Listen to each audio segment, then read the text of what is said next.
All right. Welcome, everybody. And for those in the Eastern time zone, good afternoon. The rest of you, good morning. Thanks for being here. It's about a minute after the hour, so we're going to go ahead and get started. I do know there's still a handful of advisors piling in, so we appreciate you being here today.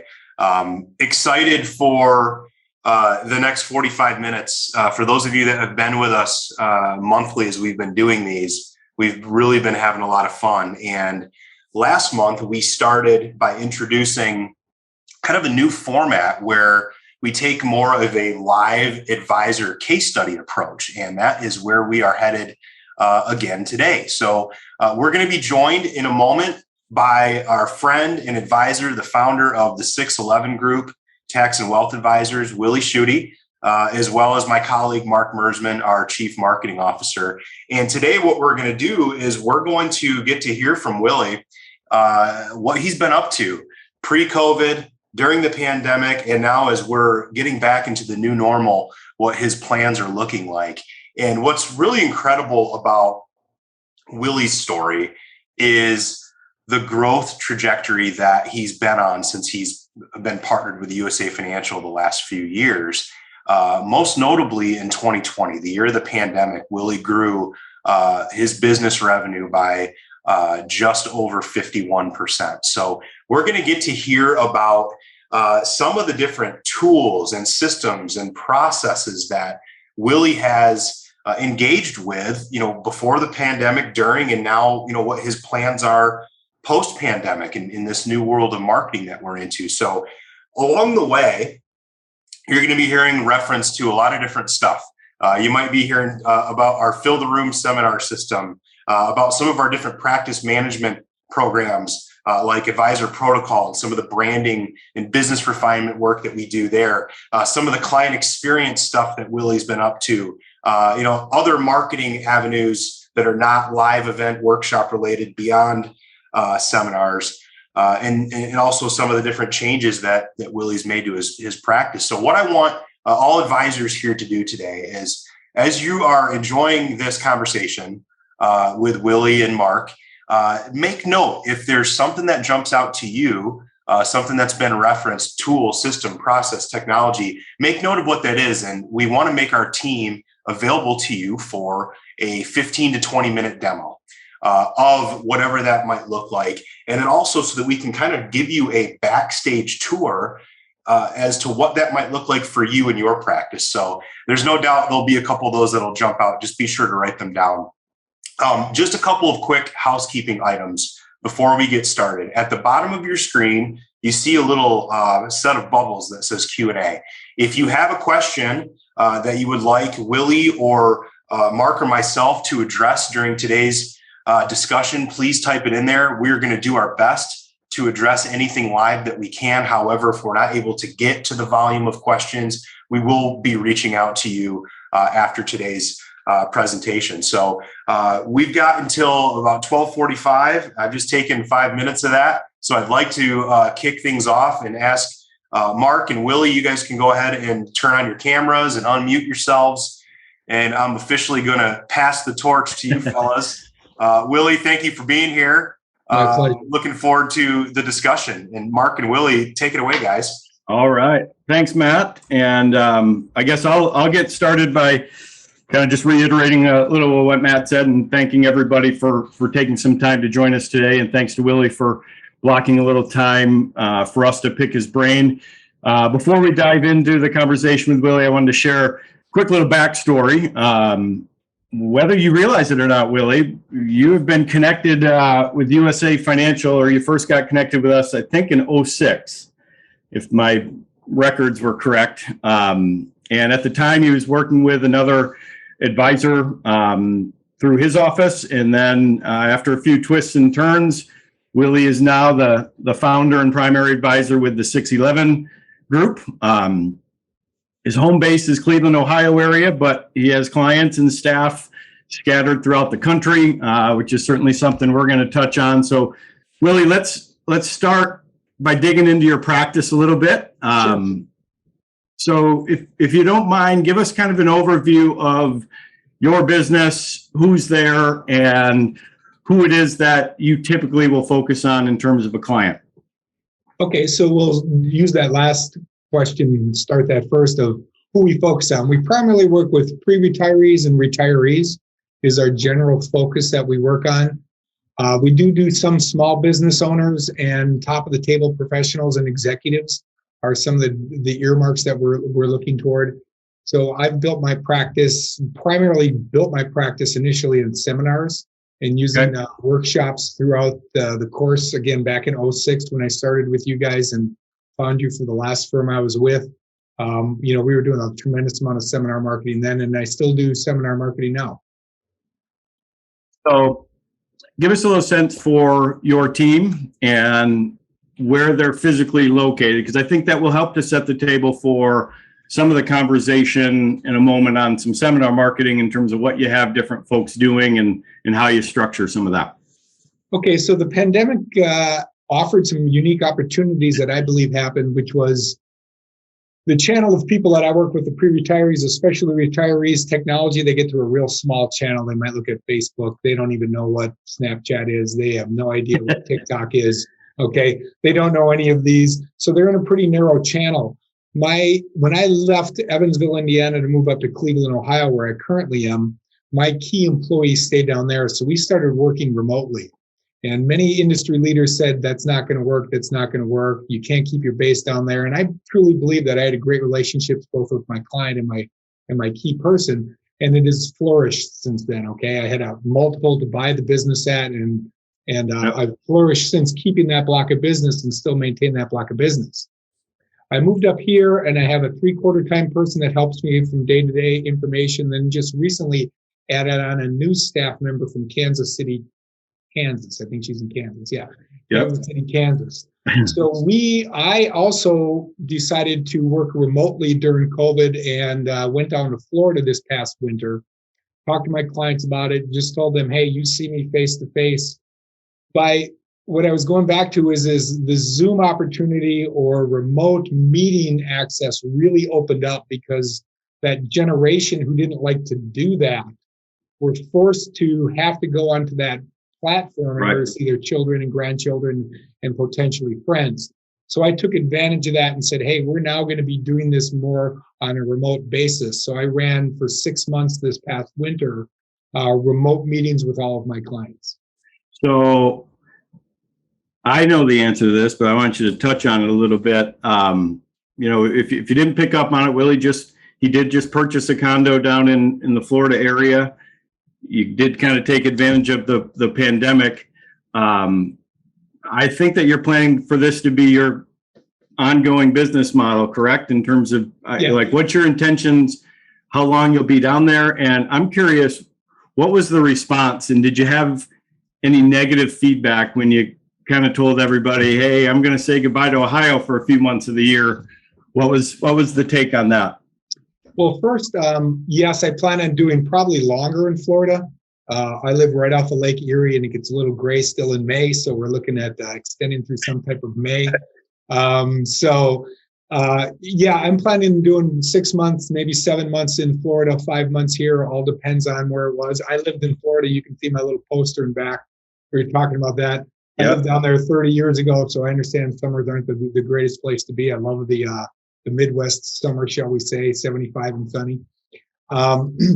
But yeah, I did have that conversation with my clients, and all of them were very encouraging. They were, I've shared with them what I'm doing with my lifestyle. I share with them that I have a very small model business that I look for. I want to have right fit clients, and my right fit clients live and work and believe many of the things that I believe in.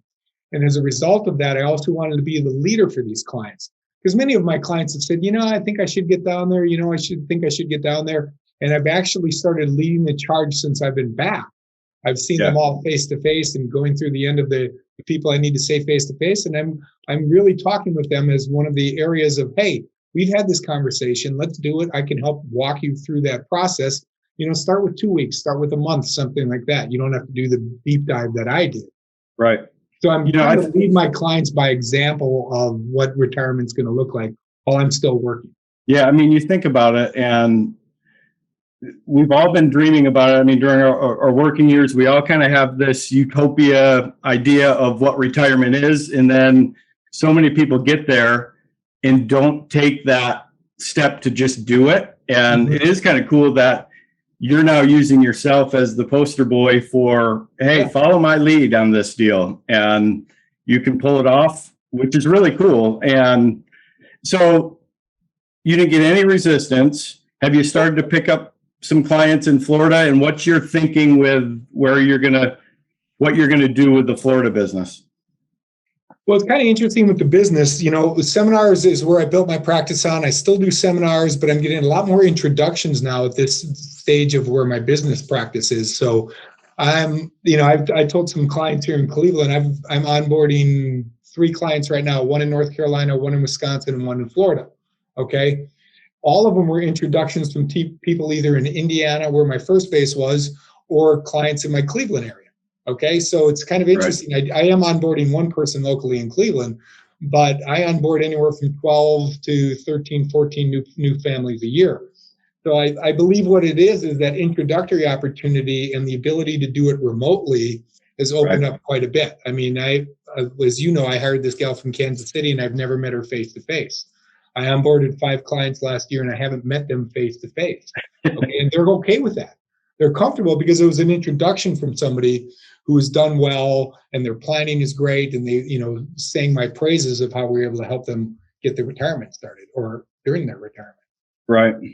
Matt, I think you jumped out. Were you going to ask something? Yeah, I want to just ask a quick question. This actually came in from an advisor that's watching. And could you share a bit about your business mix and how it makes up the practice? I know, and we know there's a great amount of transactional revenue, but also you've been building a block of recurring revenue. Could you share, or if you're comfortable sharing, the current AUM that you have and kind of what the makeup looks like? Sure. My business is split it used to be, I would say 70% insurance products, 30% AUM. And as my business has grown and things have happened and changes have happened both in product lines and what my clients are looking at, I'm probably closer to 60% AUM, 40% insurance types of products and leaning in that direction.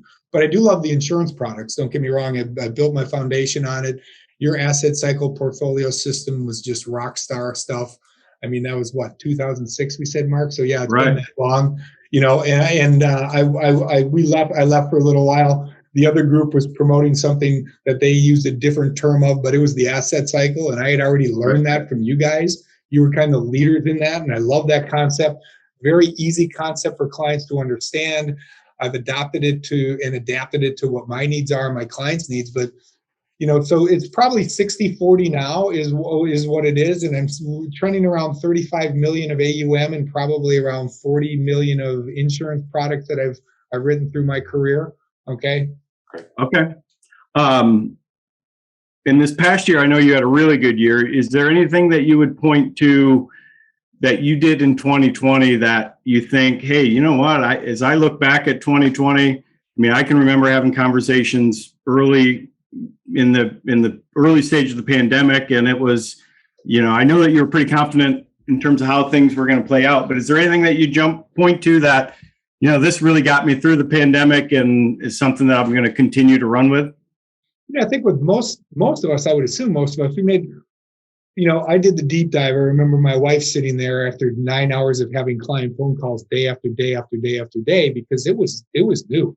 We're touching everybody. We're lighting the schedule up. We're right there. She's providing me food and beverage. I'm working out of my basement like, many of us were being locked down. But it allowed me to have that initial set of conversations that said, hey, it's going to be okay. And through our processing, I said, I'm going to reach back around to you in about 2 months and have some conversation of how we're adapting to this, where we see it going, in which in turn, they were so thankful for the high level of communication. The second time I came back around, I started talking about introductions. I said, look at what we've done. You've got a lot of family and friends right now that are very, very frightened. They're probably not getting communication by their advisor. Hey, we have this opportunity for me to be a sounding board. So I picked up more introductions during the pandemic than I had prior to that.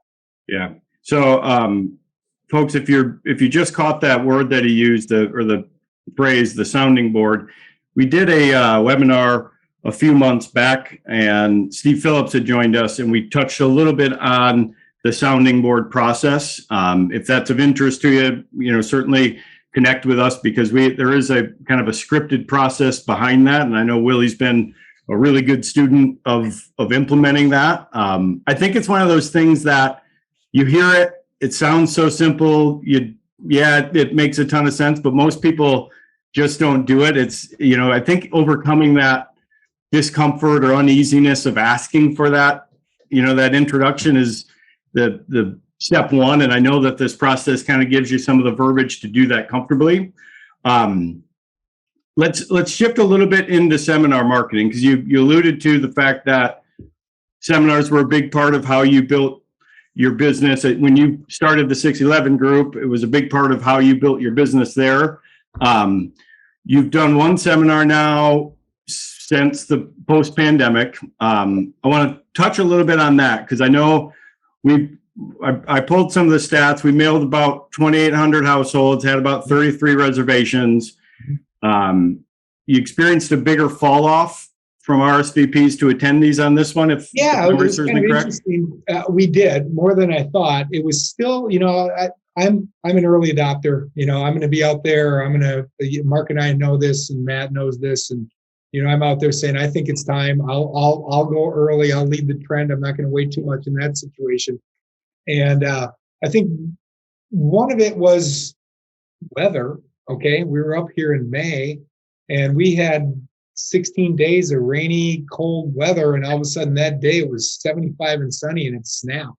Yeah. So I really, truly, and I'm not a guy who uses weather as an excuse. I've been doing seminar marketing for 18 years. Okay, that one was a definite impact. I could tell, because I woke up that morning, everybody was happy. Everywhere you went, people were smiling because the sun was shining. You didn't even want to show up that day, I bet. Exactly. Everybody's out doing yard work. I mean, you know how that works. You just drive down the street and somebody's outside doing something. So I think that had a slight impact on it. And but we did have a good turnout. It was interesting to see how they spaced the facility, because it was before Ohio allowed complete non-social distancing. Okay, right. Masks being off. Now, if you had your shots, you could walk around without a mask. But they kind of spaced the room out really oddly, and it was a tough one. 2 people, 6 feet apart. So normally I like to have a smaller venue. People are closer to each other. They can, quote, hide in the herd, is a term we've used in the past. Yeah. So instead of being isolated out on the side, and they all felt kind of isolated. I didn't feel like I had a good group environment. So when you typically do it, so let's look back. Yeah. Pre-COVID. Or my next one. Yeah. Yeah, how do you typically do like structure seating and that sort of thing and let's touch on whether you're feeding them, what type of facilities you're using there. Okay, so I went away from feeding clients probably 6 years ago. So I just kind of got sick of putting that bill out and seeing some of the same people, even though we try to knock them off our list. I didn't want to do that anymore. So we structured it around libraries and community colleges as the 2 primary locations that I do. So I get good attendance at both of those facilities. Don't do a full meal, but I have snacks and waters and a few things to take away that I do at that facility. But the real goal for me is I try to put 6 people at a round table, get the tables relatively close. Now we do pre-qualify all of these clients. So I've got a rock star. That's one of my employees named Marty is just a rock star.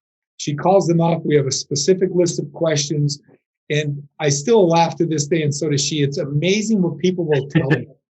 I mean, she's got it down to, okay, and then we put, here are our high net worth people. We have them right at that first table, second level, second table. So I know by table numbers, and we thought we were going to be able to do this at this last program, and then they junked it up on me, and I couldn't quite bring it together. So ideally, it's 6 people at a round table. Okay, we have a table number on them. We tell them the table number they're going to.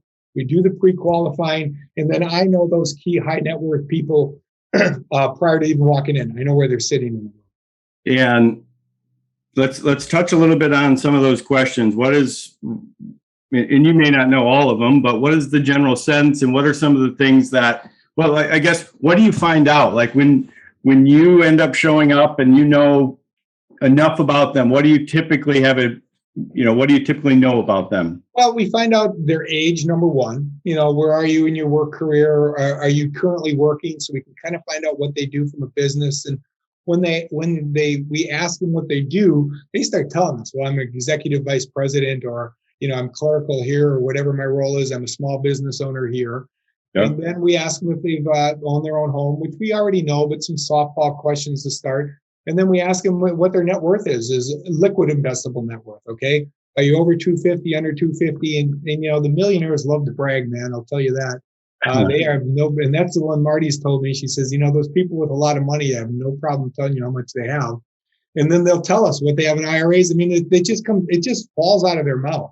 Yeah. It's pretty remarkable. We were gun shy doing it. We did a lot of role playing prior to that. And, right. And then she did it and said, my gosh, the role playing was harder than talking to these people. They just wanted to talk. And then you structure the better quality prospects right to the front there. Yep. Yep. Are you trying to do anything with them at the event? Are you trying to connect with them differently? And I guess I'll ask you, what is the process in terms of touches and that sort of thing look like leading up to the event and then at the event? Like, what's the timing on some of that? Yeah. So at the event, obviously, because they're right in front of me, I'm going to have a little bit better eye contact. It's not that I don't work the room.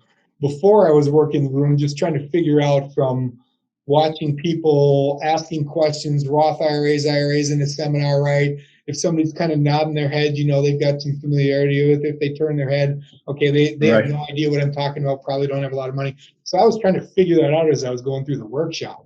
So now, since we did that twice prior to COVID, and it was nice because those people were there. I still work the room and everybody gets my touches, but I'm going to say 70% of my touches are in those front 3 or 4 tables. Okay, so the eye contact happens there. Look at them, ask them questions, and like most of us who do marketing, we've got some stories or examples, and I bring somebody into play and get them to engage with us. I know where they're sitting in there. I know their names. We give them name tags, and okay. I've got a sheet right next to mine with all my notes, and I know Elaine's got, and George have 1.1 million. Elaine's going to interact with me on that freaking workshop. I'm going to build her interacting with me. So those are some of the things I do at the workshop. Before the workshop, you guys have built out a great process for us, and I know Marty handles a lot of it for me and my team. And I'm sure you guys can kind of talk with them if anybody asks. But we do your traditional reach out to them as soon as they come in. We send tickets out to them. Marty follows up with a phone call. We do an email campaign. We do a last minute, day before touch for confirmations. So, I'll call it typical, but you guys have a great process that's built in. We just follow. And given the fact that your team is, some of them are spread out, who do you typically have at the event itself with you? And what is that like? How do you set up registration ideally? Sure. So I have a registration table. It's interesting, in both of these locations, the rooms aren't near the front doors, right? So when I'm at the library, I'm standing there greeting people walking into the library. And they have their tickets, and you can kind of see how they walk in. I said, are you here for the workshop?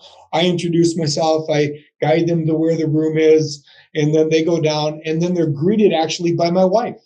Okay, my wife works for me. She laughs. She's always, we've chosen for her not to work for all the right decisions. She takes her Snapchat of her telling her friends she's working today, right? It's a classic.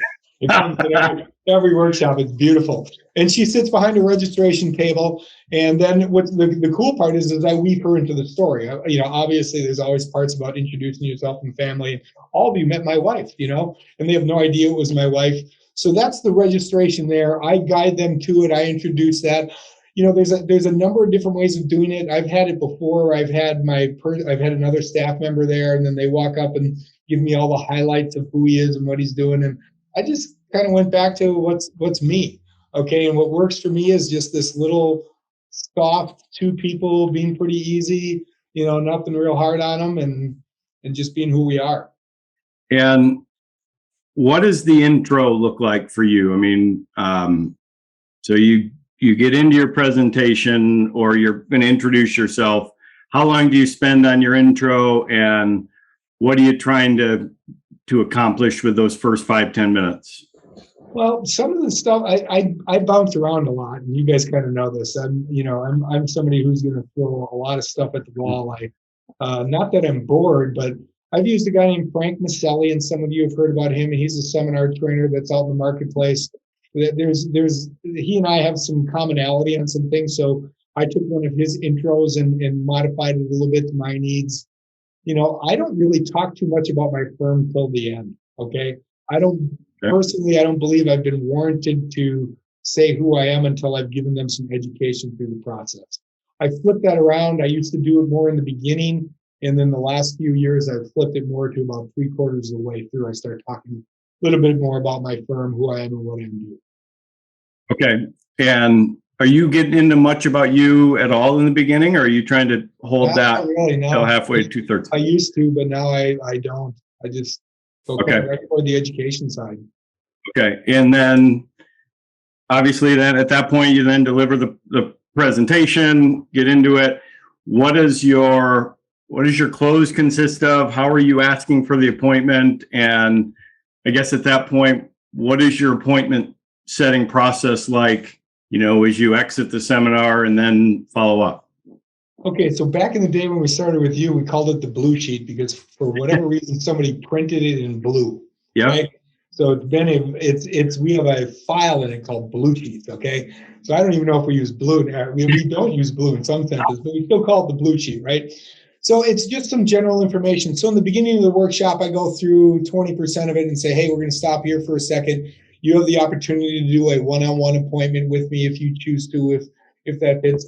Fill out the top part of it. And you guys have already developed and designed that sheet. So I just take what you guys have developed and designed. I said, there's a middle part here that we're going to go through at the end. So I get them at least touching that sheet. At that same time, I've got a brochure that's out there, a folder with some stuff. I talk a little bit about what's in there. So, I gradually do some introduction to my firm. It's not like I don't say anything. Some of it as the stories go, I talk a little bit about my firm. So as I'm going through the whole workshop, they learn more and more about me. It's not a timeout. Here's the advertising for my firm. Right. Hey Willie, curious with your branded formula and process, the Advantage formula. What type of a role does that play in the close of your workshops? And I know that you may have not had a lot of time to be using that pre-COVID in workshops, but is that something you've worked into your close now as part of the reason people need to come in? For sure. It's the differentiator. I mean, most people have an advisor. Okay. So how can I differentiate myself from the masses that are out there? And I believe the Advantage formula does that. So I highlight all those points. That's a major part of my closing. Now I've kind of flipped it around as here's what we do as a firm. Here are the 7 different pillars we do. This is why we do things. This is what matters to our clients. So I've got a whole scripting method and finish on that note. Awesome. Is there anything else that you see changing post-COVID as you're getting back into seminar marketing? I know that's something that is a little bit different than how you're doing things before. Anything else that you see that you're enhancing or changing as part of your seminar process? Not a ton. I've done one post. I did one just before we got locked down too. It was still a scary time. Actually got a great introduction to a CPA, and we share services, and he introduces people to me from it. Attendance went way down as COVID was starting to rage its head, and this guy showed up. And, also who shows up tells you a lot, okay? The venue you have. So if you have people that are frightened, they're not coming to the workshop, okay? If you're at a library or community college and not serving food, you have a different type of person that comes. They tend to be more curious. They tend to be more educational oriented. I don't want to call it your do-it-yourselfer, but they tend to lean a little bit more. I think I actually get better leads, better higher net worth people that come in from that workshop than I did when I did food workshop. Okay. And so you alluded to it. So on the evaluation form, they've got some days and times that they can pick to schedule a consult. Yeah. Are you trying to confirm them at that seminar, or are you waiting to follow up with them after? Yeah, not anymore. You know, Okay. I do it really low key. I said, the biggest thing is we have to decide if we're a fit for each other. I said, really, that's what this meeting's about. I'll answer any questions that you have, but it's really a chance to see if you're a good fit for me and if I'm a good fit for you. And, you know, there's some times I do Tuesday, Wednesday, and Thursday. You'll see I open some evenings up, and, you know, during bad weather months, I used to work Saturday mornings. Now that summer's here, nobody wants to see me on Saturday morning. I get that. So, you know, it's a Tuesday, Wednesday, Thursday is when I see most of my appointments. I give them a little time in the morning, a little short. You know, we just do AM, PM, and then, you know, some general times on there. And then we follow up after that the next day. So there's a whole process that you guys have built out. I don't do it again. You know, I've got somebody on my team. We follow up with the email. We do a phone call that's done. So you guys have built out a great process on the workshop. And allow us to follow that. typically speaking, are you running into, well, okay, on the follow-up side, you alluded to it, but you're not doing any of the follow-up, is that right? Correct. Regardless of who it is? Correct. Okay. And then now I'll back up the story. I used to do that for a while. I'm going to say 4 years ago, I thought it was really important. I was working with a different consultant, and I will tell you that I think I have a better result with me not calling them, because he sold me on, you should be the guy making the call, you should be doing the follow-up, you should be doing this. And it made sense when he did it. And then when I looked at my numbers, I'm like, they haven't improved that much. Okay. Right. I think people are a little afraid of, okay, this guy's calling me. Why isn't somebody on his team? How small is he? Right. Part of it is, you know, the size factor of, okay, this guy's called me before. This guy's called me for this. This guy's calling me after. Is he a one-man band? His wife's working at the front desk. This guy's got to just be, you know, bootstrapping it, but you know. So I came back to you guys. We had some conversation on that. And I don't remember who it was. I know I'm sure Matt was in on it. No, you're always in on it, Mark. So, and just for those of you here, it's great. I get access to these two guys all the time, man. I can get on the schedule anytime, and I really love what these guys bring to the table for me on a regular basis. So, you know, we turned it back around and said, hey, we're going to have some staff members do it. And I think, you know, I'll tell you, she gets more information on those same questions than I got.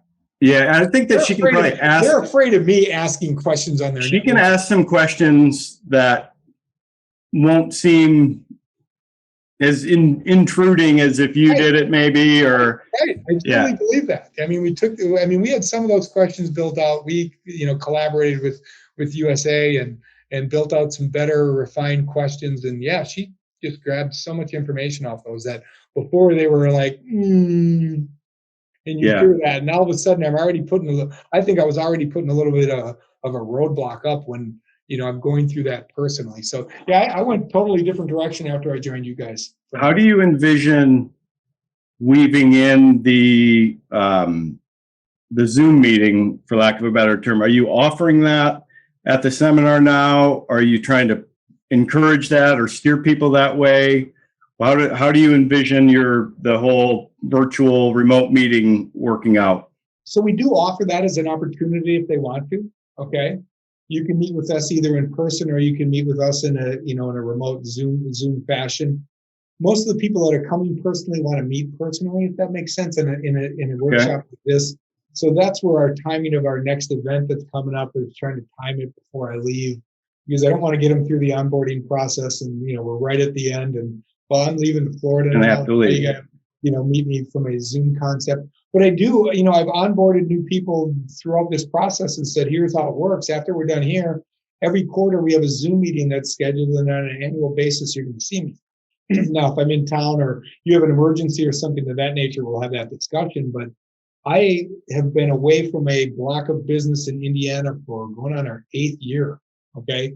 So that was that block. Everybody said, oh, no, you'll never keep it. I make more money off that block. I get introductions on a block of business. I haven't been in the town in 8 years. Okay. It's just amazing.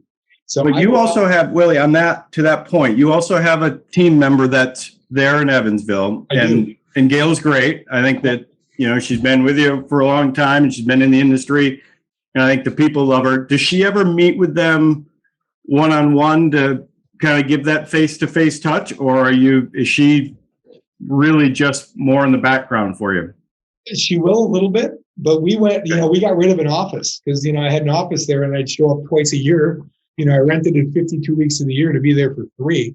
And we just told that same client base, hey, this is how it's going to work. Now, I actually rent a hotel. Okay. I had some partners. I was doing partners with a CPA and I was doing partners with an attorney. And then the conference room got janky one year. No, you can't be in here this afternoon. We have to use it.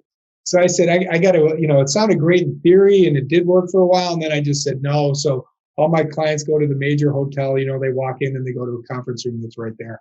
And that's where we meet them. Now, Gail will do a few things if they need something that needs a touch, but she doesn't see too many of them face to face either. Okay.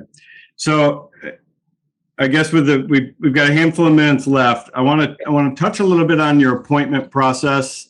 Okay. And we won't go into a ton of detail here, but I'd like you to kind of outline it a little bit so that, whether they come from a seminar or an introduction, I'm assuming you're kind of walking them through a similar process. If not, please correct me, but can you give me a sense for what does your process look like in terms of, how many meetings you'll typically have, at what point you're doing, different work? Sure. So the first meeting is I tell people you can bring anything you want or you don't have to bring anything at all. It's really just a discussion. And through our discussion, I'm going to ask a bunch of questions and it's your opportunity to ask questions. But really the whole goal of this meeting is at the end is to determine if we're a good fit for each other. Okay. So it was a really radical thing. You guys brought in an advisor protocol, a group with you that I was an early adopter of that group. I mean, very early because it fit for how I wanted to do it. I've been looking at consulting groups and have used them throughout, my career. And this has been the perfect fit for me. So I walked through that whole process and then a lot of them, I want to engage at that time. And I said, no, if this is a good idea today, it's going to be a good idea tomorrow. It's going to be a good idea the next day. I said, where in my last group, we were trying to close literally that day. Okay. So I got away from that and did more consultancy than sales, even though I was still consulting before, just the process, it seemed too salesy for the way where I am at this time in my life and in my practice. So I tell them, we're going to reach back out to you in 48 hours. We'll have that conversation. If we're a good fit, we'll talk about what your needs are from then. Again, I would say most people are a fit. I turned 2 people down this last 3 weeks. Okay. They just weren't the right fit for numerous reasons. But if they are a good fit, then then they come back for that first appointment and I tell them what they need to bring. And then I don't have it with me, but I have a flow chart that says, here's what's going to happen at the first meeting. This is the second meeting, or processes, because sometimes you can combine 2 of the processes into one meeting. I said, but there's 6 steps to how you're going to be onboarded. And this is the flow chart that we walk through for you. I said, so traditionally it's going to be, 4 to 5 meetings until we're completely finished. Okay. So you touched on something there that I would venture to bet most people listening are not familiar with, or maybe haven't gotten into their practice, but the idea of the fit call. Okay. And specifically, that's what you said, about 48 hours after your first meeting with them. Correct. Tell me how you set that. How do you set that phone call up, and what's been the response since you started to integrate that little fit call? Like, how would you say that has been received, and what are you trying to, what do those conversations entail? Well, I set it up at the very beginning. In the very beginning of the meeting, I tell them, our whole goal here is to see if we're going to be a fit. What we're going to do is at the end of the meeting, we're going to carve out a time where I'm going to reach out to you guys for 15 minutes. Okay. So I just kind of plant that little seed there and then go through all the questions. And at the end, I say, I refer back to this 15-minute meeting. I said, I'm going to meet with my team. We're going to see what the onboarding schedule looks like. And that's the term I look at, is my onboarding schedule. How busy are we? You guys are going to have probably more questions. Okay. This is a great time for you to reflect on this last meeting. You don't have to, and I tell them in the beginning, no decisions are going to be made today. Okay. It's not a decision meeting whatsoever. The fit meeting allows you to ask any questions you have. And then I've got some scripting that I use if they're a good fit or not a good fit. And I would say, I would say 2 people so far that I thought were a good fit didn't think it was a good fit. I think timing was one of them. and the other one just wasn't ready to engage in my services. So, Yep. He said, I don't think you're a good fit. Fair enough. Okay. But a majority of them, it's interesting. You can see if you do that meeting right, and I think all of us do that first meeting well, you can see that they want to do this. I'll tell you the coolest thing that's happened because of this scarcity method to this. Do I let you into my team? I will tell you, more of my clients walk up and are so happy they made the cut. We made the cut. And just flipping it from saying, sign here today and get it, we need to get you on to, hey, we got to sit back. There's scarcity in here. I'm bringing on the very right fit clients. Okay. It's amazing. And I like that purposefully. And, I charge fees, and you guys probably had some discussion on that. And I charge, and I've raised my fee every year. It gets higher and higher because I'll just tell you where it comes from is this. I see how much money people have in their bank, checking and savings. As I'm going through it, you're sitting on 40 grand, you can afford $4,000. It's not a big deal, okay, for your financial future. So from that standpoint, then they're all bought in, okay? So I always like that because they're glad they made the team. They're willing to pay a fee. Everything I ask them happens, okay? And I send out an agreement, okay? There's an agreement. These are your responsibilities. These are my responsibility. Very professional document of this is what has to happen. I will tell you, one person wasn't fulfilling their agreement. I finished it, collected the fee, and then disengaged them immediately afterwards. Okay. I said, I'm not going to have you on board because I gave you the 3 things that we talked about. I wrote out 3 scenarios of some planning, but they weren't fulfilling. They weren't getting me documents. They weren't showing up on time. They were rescheduling meetings.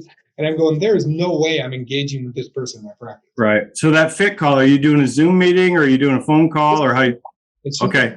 Yeah. I like a phone call versus a Zoom on that one. What percentage would you say of the people that you both collectively agree, hey, we're a fit, and they come to that next appointment, what percentage of them end up becoming a client of the firm? Do you have an estimate? I'd say 85 to 90%. Sure. Okay, that's awesome. Because I think that it's also a super efficient method for you to start to kind of cull the herd a little bit. Yeah, you're not waiting to the end to see if they're going to be, giving you their assets. Right. Okay? You know that ahead of time. I mean, they're I have one onboarding right now and he's going, when can I give you my 401k? Hold on, man. That's step 4. Okay. We got to get to that. You've got to be educated in this process. We got to see what makes sense for you. I mean, the dude's throwing, a big ticket at me right now. It's next Tuesday. It's a good problem to have. When you throw, and it's right. It's just good consulting. It's just the right stuff. You have your processes built in. You do it the right way. They're already talking about friends they want it. In every meeting I have, I retouch on the sounding board and introductions. Every single meeting. I actually do introductions at my workshop. I talk about introductions. Oh, really? I do. Very cool. I bring it up that I'm a sounding board, family and friends. And if you know somebody, I'm already planting that seed. I plant that seed at the workshop. Even if they never even show up and see me, I start planting that seed. I plant it at every meeting in a very professional manner. And I mean, these clients in Florida are ready to introduce me to 3 people. John and Jeannie with you. Right. And Sam, and I'm going, we're getting to that. No worries. That's the 5th step. Okay, we're on 3. Yeah. Well, I want to be respectful of everybody's time, so I'm gonna ask you one more question, Willie, and then I'll turn it over to Matt, and if he's got any parting shots. But I think people will want to hear your answer to this because I've really appreciated what you've done in this regard over the years. You really focus and I think have tasked your team with, hey, let's do some little things to try to create an experience or be memorable with your clients. Can you share some of the things that you have found to be, even if it's just a small little gift or trinket or what have you, what are you doing and what do you think other advisors might want to emulate in that regard? We really took that task on this last, I'll say 18 months, especially through COVID. Okay. A quick one is I got back to here to Cleveland. I'm going through the Metro Park. I see one of my clients. She's in astrology, has a, what am I looking at? A microscope that looks up into the sky. Oh, yeah, telescope. Yep. Telescope. She got a big one. She's in the community. Her husband says, pre-COVID, I was the eyeglass cleaner. Bought him a t-shirt. Bought her a t-shirt. Sent it to him. Dude, Couldn't believe it. He's told Right. 3 friends. It's his favorite story. Yeah. And another gal thought she was going to be a bag lady and eat cat food. We sent her cat nibbles for freaking for her birthday. Okay, in addition to something else, she didn't Right. get it. Her husband said he had tears down his eyes. He thought it was so funny.